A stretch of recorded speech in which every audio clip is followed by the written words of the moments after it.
Thank you very much. And yeah, Popehead, right? Who knew that something I founded with my friends that was supposed to be some jazz and some spoken word and 100 people in the Sky Room would be going 27 years later? That is crazy. That just goes to show you one person can make a difference, and one person with a little bit of jazz, some friends, some crazy ideas, and some poetry can make a difference. That's your first lesson. All right, graduates, I was you a very, very, very long time ago. And I just want to say, I'm hoping that I'll be like the speakers I thought there would be up here, that I wanted them to be brief or interesting. I'm going to aspire to be both. Let's see how that goes.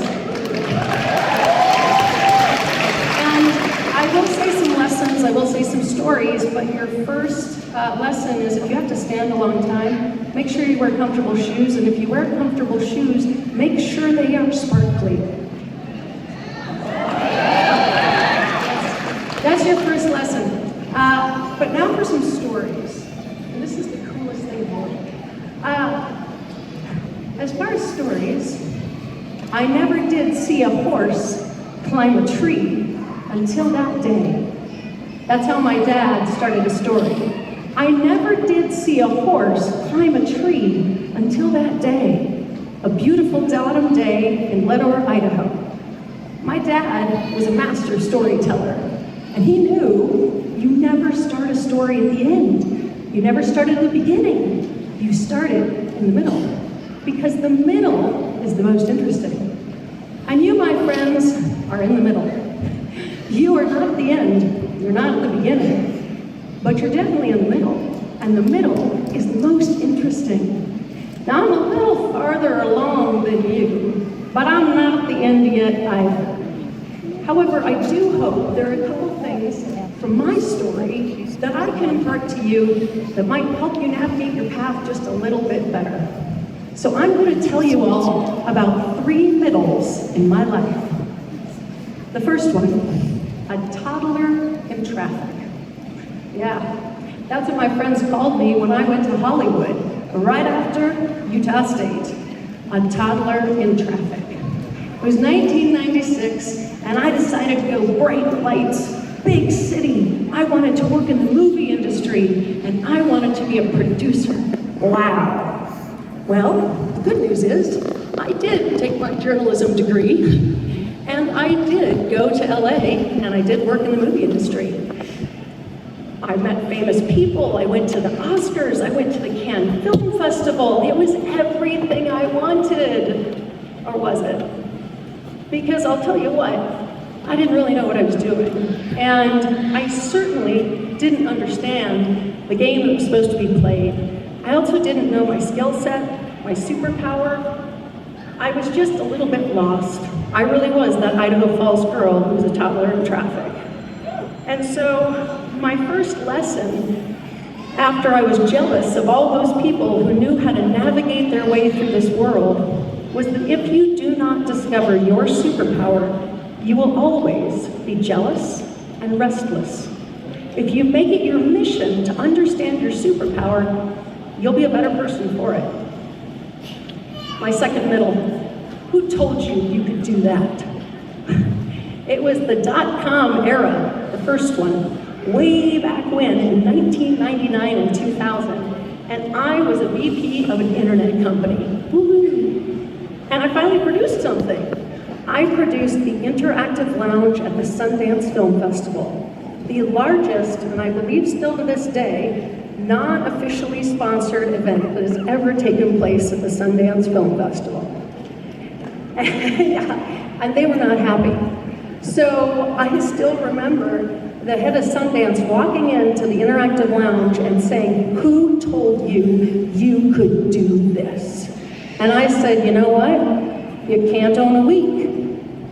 So my second lesson was, there are rules that are made by men that can be unmade, and some are just assumed. And sometimes if you push against the universe, bloop, it doesn't push back. My third middle, If you start your own business and work for yourself, you'll never work for anybody else, but you'll work every single day of your life. Well, I started working at a big company, Charles Schwab, and I was an event manager because I needed some rent money. And I hated it. I did not like working there. But I stayed there because I needed to learn, and I learned. I learned that they hired companies that would produce events for them. And so I quit with $1,400 in the bank, and I started Caspian Agency. And I can tell you, after 17 years of being a business owner, I still work 7 days a week. But I'll also tell you, I wouldn't change it for the world. Because my lesson here is life is hard. It's hard. It's hard. It's really, really, really, really hard. But if you find the moments that make life meaningful, then that's what makes life worth living. And that's the part that's up to you. So, if I was going to sum up from a toddler in traffic to business owner, I found my superpower. I am a process-oriented and process-driven person. Where other people see a blank sheet of paper, I see visions. That's my superpower. It doesn't have to be yours, but you do have one, and you have to find it. Because if you do, you won't be jealous anymore. The only people I see that are like that are people who are afraid of other people's superpowers. When you understand who you are, you'll be a calmer, more centered person, and you'll be able to appreciate and cheer people on who have their superpower. And this is off script, but I am going to say it to us women, just because I don't ever want to hear the phrase, oh, I hate her because she has everything. We need to retire that. Can we retire that today, please?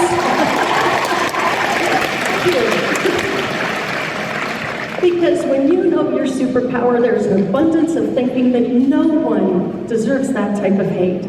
If they are making it, you can too. Please remember that. Who told you you could do this? I have a phrase at Caspian that our team lives by. If it's not gravity, it can be changed. If it's not gravity, it can be changed. That means that if you understand that there are rules made by men and there's laws of physics, the laws of men can be changed. Laws of physics can't. Well, not yet. I still have time. Do me a favor, class of 2022. Don't pay that annual credit card fee this year. Get out of it. Get it waived. That will show you one way you can push on the universe and sometimes push it over. That will be your first introduction to what, if any of you have watched The Matrix, there really is no spoon. And you really can start to move the world in the way you want to.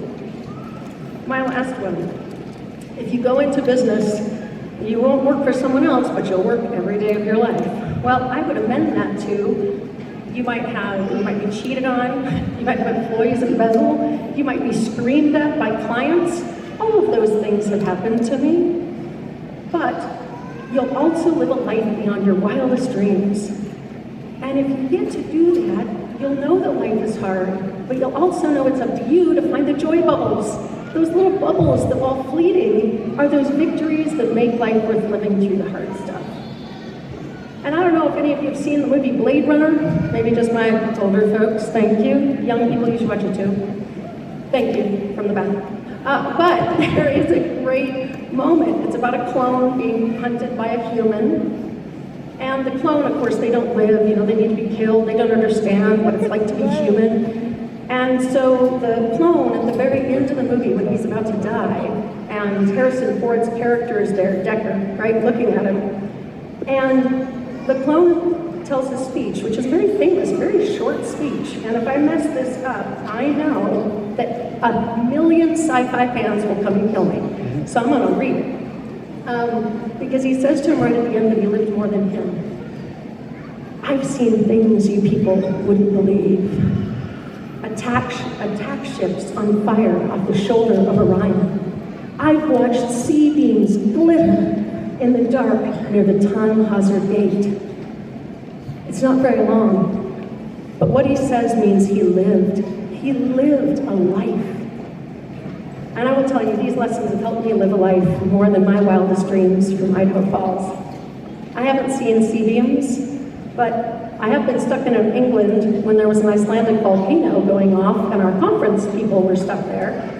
I've danced backstage with Archbishop Desmond Tutu. I've had a hotel burn down with all our VIP stuff in it. I've sang with Peter Gabriel. I've introduced Queen Rania to a room full of VIPs. I've cried with Eve Ensler, and I've been privileged to know Sakina Yakubi, who is fighting for girls' rights to education in Afghanistan.